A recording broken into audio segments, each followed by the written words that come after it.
How's it going, everyone? So today we're going to look at the top 10 highest frequency languages on the planet, right?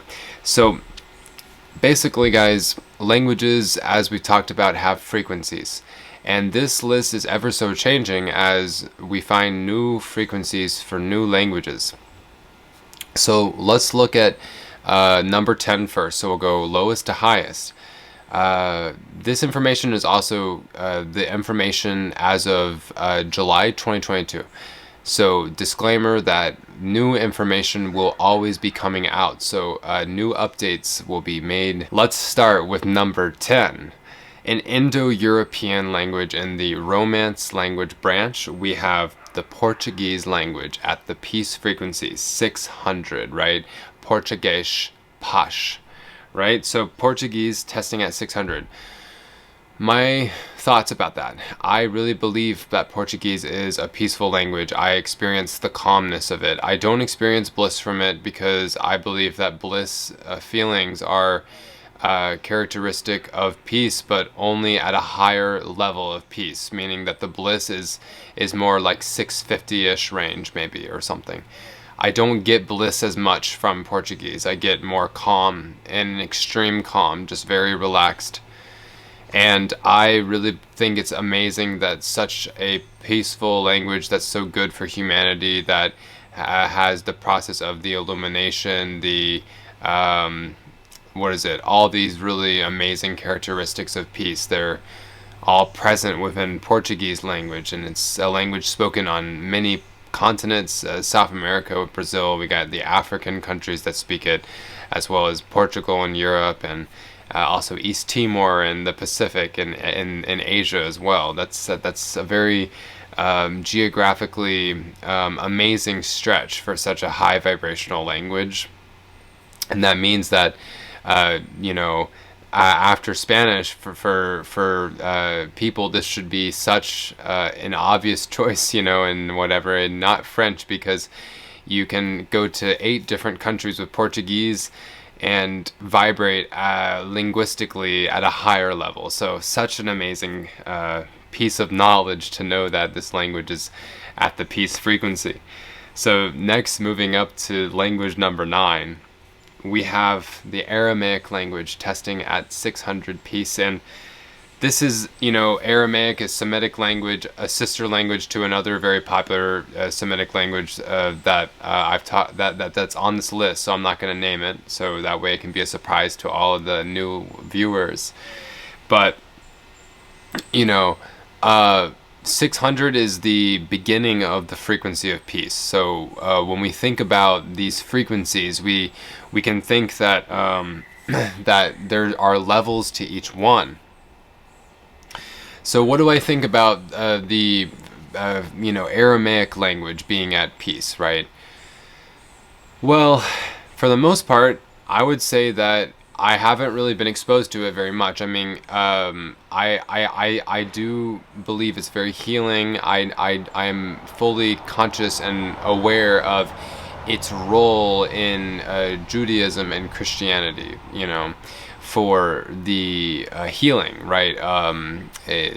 Just like its sister language, which is also on this list, which we'll talk about later, it's used for healing purposes, and that's something very amazing for a language to possess. If the language itself is used in spiritual text, or spiritual healing rituals, etc., that's a very amazing characteristic. That's a characteristic that's good for humanity, right?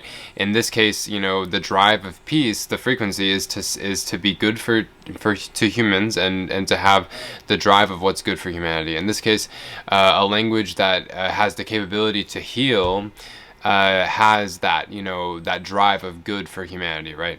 So I definitely see that this language has these characteristics and whatever. So Semitic languages are very powerful. Obviously, that's why there's many Semitic languages that vibrate at some of the highest of frequencies.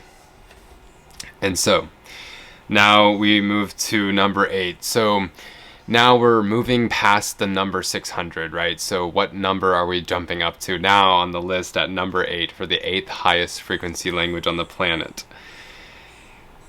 Chuvash, right? So in the Chuvash language, Chavashla or Chavashchelhi is the frequency Konochlach, which means peace, right? 620, right? Now, as you've seen that this jumped from 600, we jumped 20 numbers. So what makes Chuvash different than these first two? Well, as a speaker of Chuvash, I will attest to the fact that the first major difference is the amount of bliss that's present in the Chuvash language, full of laughter, full of happiness, right? And just pure bliss, right? And less calm, right? I mean, Chuvash is not as much of calm as it is bliss, at least from my consciousness, the way I'm experiencing this. So how is it more peaceful than these other languages? You know, it's just the fact that there's more bliss, right? And so the other characteristics, such as good for humanity and the process of illumination and the consciousness and all of these things, as well as the life view that everything is perfect, right? These characteristics are found within Chuvash. When I speak Chuvash, I definitely get a sense of all these things usually. So yeah, that is all I have to say. I'm very amazed to be able to speak Chuvash, and so to be able to bring its presence back on this video again was quite amazing. Now talking about number 7, right? What is number 7? This would be Latvieshu Valoda, right? Mers. I don't know if I'm pronouncing this right. 640, right? Which is the frequency of peace also for the language Latvian, right?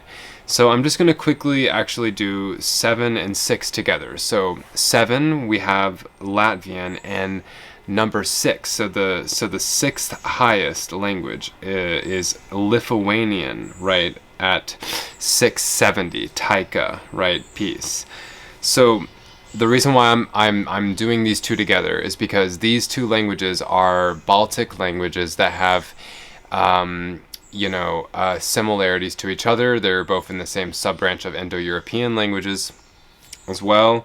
Now Chuvash, just to quickly go back for a second, Chuvash is a Turkic language, the oldest Turkic language, just to clarify if anybody was wondering what branch of family that was in. But these two languages, Latvian and Lithuanian, are both at the peace frequency. But as you can see, the Latvian language is 640, whereas Lithuanian is actually 30 numbers higher at 670. So it's making me think, like, you know, something about Lithuanian makes it almost enlightening, but not quite, right? And so I did an experiment listening to these two languages, and I figured out that this Lithuanian language is pretty unbelievable.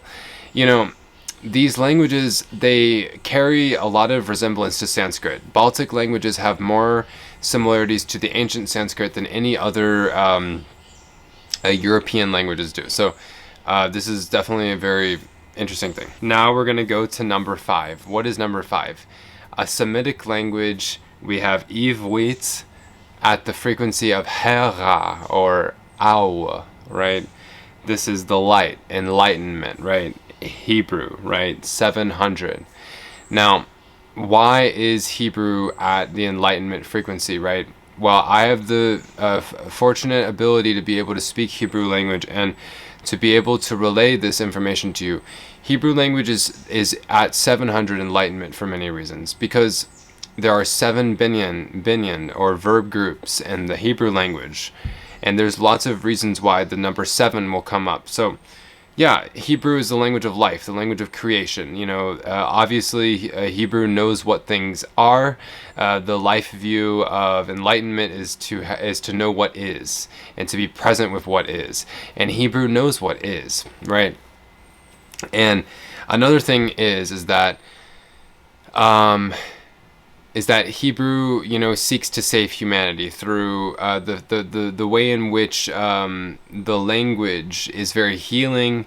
It's very present, etc. Right? So these things are really good, and Hebrew is a very high consciousness language. The process of a pure consciousness, and these are very the feeling is ineffable, right? Such as psychic abilities, telepathy, right? I mean, I have experienced when I was in Israel things that are very undescribable with people because of the power of the Hebrew language. And so that's why I really encourage people to really get on Hebrew, because the reality is that, unlike, these peace languages will definitely put you in laughter and extreme bliss with other people for sure. But the thing is that what Hebrew and these other languages that we're going to talk about in a second do are different. They are pure enlightenment. It's just a different feeling that you can't describe. And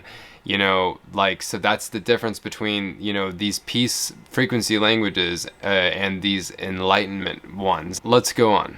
So number 4. What is number 4? Odia, right? Odia, which is spoken in India, right? 700, right? Now, Hebrew is a Semitic language, the highest frequency for Semitic languages, right? But now we're going back to Indo-European languages. Odia is 35 million people, right? And what's crazy about it is that it is a classical language of India, right? And that did not die out. That is actually very similar to Sanskrit.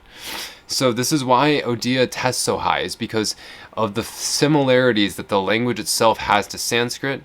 But the reason why that it doesn't vibrate that high is because it is not Sanskrit, right? So it lost about 12 numbers, and put it to the same frequency as Hebrew language.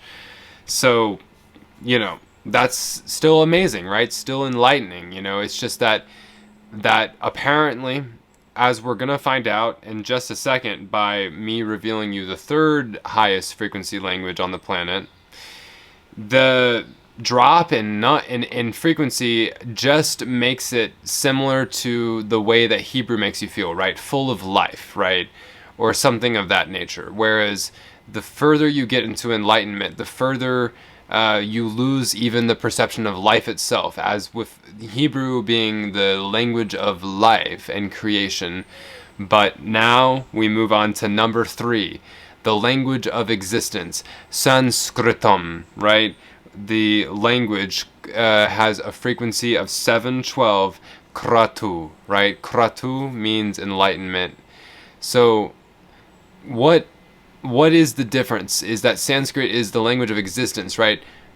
We start to even understand the illusions of life itself. Sanskrit is definitely undescribable, it's just all of existence. Sanskrit is something beyond your wildest imagination. And I believe that Sanskrit and Hebrew languages have been a blessing to me this year to learn. Sanskrit's the highest Indo-European language, and the third highest language in all of creation and existence happens to be Sanskrit language.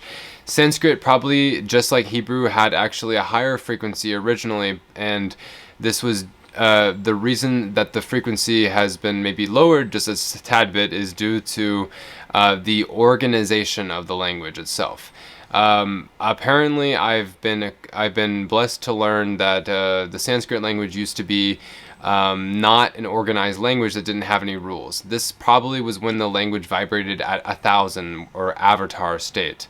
Now, because of the collective meaning of grammar and all these things, we've lowered it to 712. But it makes sense. 7 days of the week, 12 months of the year. So it describes existence for what it is. So now I could go on more about Sanskrit mantras and, Yaja Gratotu Ramodaiti Daivam Tatup Satya Tataivaiti or whatever, but not today, right? We're going to keep moving on this list. So, number 2, right? The second highest language on the earth, right? Altai Til, right? Jark. right? 730, right? So we just jumped up from 712 to 730, right? What is going on with Altai language, right? Guys, Altai language is something totally different. I mean, Altai loses gender. Altai loses, so many things, right? Like Altai loses the ability for things to be clear and or with meaning, right? But instead is just clear with feeling, right? So it transcends things having to be understood, but instead a lot of times Altai gets into a state of pure being. Now, of course, Hebrew and Sanskrit are like this too, but there's more of an emphasis on losing a concrete understanding in Altai. Altai is a language of just pure source shamanism. Altai is the language of nature. Altai is the language of the mountains, the language of pure God, and such an ineffable language that really has no words but pure awe is what Altai language is. So yes, Altai language is indeed the second highest frequency language on the planet. So what is, and by the way, Altai is a Turkic language. This is the highest frequency Turkic language. So then what is the highest frequency language, right? Number one, right? What is number one, right? We're jumping from 730, right, to what? At 930, jumping 200 whole numbers, right? Very high frequency. So what possibly could be 930? That's a very high frequency, right? Well, that is actually light language, or the concept of speaking in tongues, right?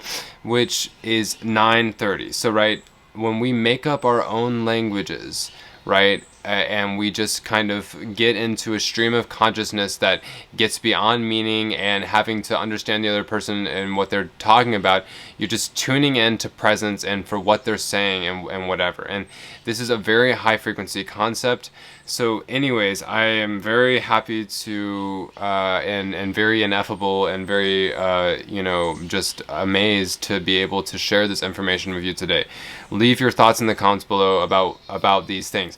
We will also do one for the religions and the spiritual beliefs, and then we will update this information yearly or maybe half yearly, just depending on how fresh the information can get, right? Because right now, I don't necessarily see this list changing, right? I mean, I've tested so many languages and so many religions and spiritual faiths. I'm sure there's lots more to check out and see what we can do for the next list, because it's always so exciting to find these hidden gems. For me, I was not expecting Latvian and Lithuanian to be so high frequency, or Portuguese, or these things, right? This list has been evolving over the past year and a half with amazing finds, right? I originally didn't think that Altai language was the highest, one of the highest frequency languages on the planet. Altai is basically the highest frequency language on the planet, right? Talking in tongues is not an official language, right? We just included it on the list just to show it, right, as a concept. Anyways, it's very fascinating stuff. Thank you guys so much for watching, and I'll see you guys later. Bye-bye.